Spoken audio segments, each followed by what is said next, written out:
When I was a kid, I didn't really play Clue that much. I wasn't really into the game. I was much more of a Monopoly and Hungry Hippo guy. But now that I'm older, I really like movies that give me that Clue feel.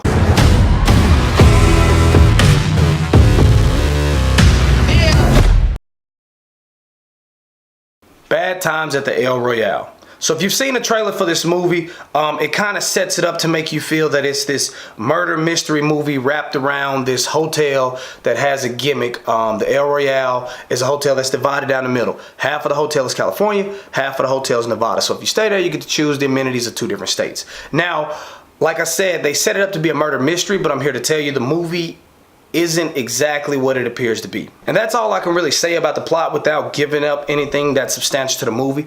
Now, to move on, the acting in this movie was phenomenal. They had a star-studded cast. They had Dakota Johnson, Jeff Bridges, Chris Hemsworth, and everyone did a phenomenal job when they were on screen. I like Jeff Bridges in a lot of his stuff, and he definitely has a strong role and a strong performance in this movie here. Now, the best performance in this movie was hands down delivered by Cynthia Erivo. Now, I haven't seen her in any movies before this, but I'm pretty sure we'll see her again because she was phenomenal. If this movie had a main character, I think it would be her, and I think that her performance was the strongest, and the movie showed a lot of perspective from her point of view. Now, granted, they did it from everyone. They gave a lot of backstory on each character, but I think we got the most from her.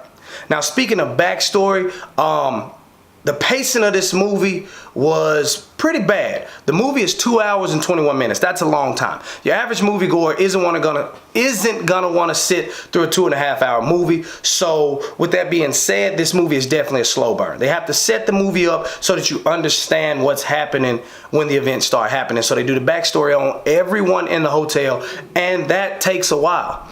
I mean, I can force myself to sit there and watch a longer movie, but I know the average moviegoer is definitely gonna have a hard time with it because I caught myself looking at my watch a couple of times. Now, with that being said, I'm not saying the movie is bad. I'm just saying that the pacing of the movie is pretty drawn out. The visuals in this movie were stunning. The movie takes place back in the 60s, I think, and it was just great to see how life was back then. I mean, like, I felt like I was in the 60s. The decor was 60s. The way people dressed was 60s. I mean, you had a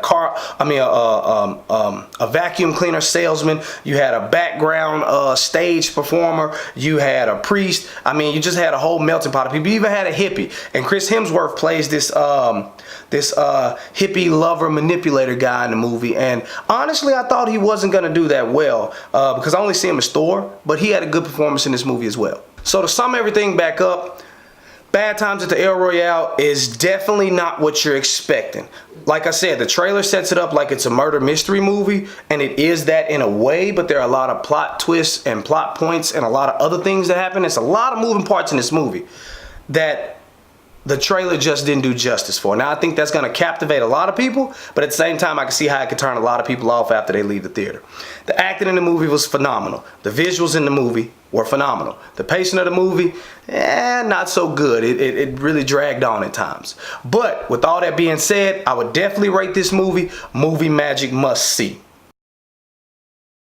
Now, like I said, this movie isn't for everyone, but I greatly enjoyed it. And if you love a good story and you love to see character development and plot twists, if, like, for instance, Hateful Eight, this is what this movie reminds me of, Hateful Eight. The movie was built on the backs of dialogue. So if you can stand a movie like that, you'll love this movie, and that's why I gave it this rating. But anyway, for the comment convo today, I want you to tell me who was your favorite character in this movie. For me, it was Cynthia, and not just because of her performance, that's one of the reasons, but that woman can flat-foot sing. I mean, it was times in the movie where she was singing and I caught myself over there just enjoying it like I was in church. But whatever you think, comment below and let me know. Now, as always, if you liked this video and you thought it rocked, like, comment, and subscribe to see more from me, Mike Proc. Later.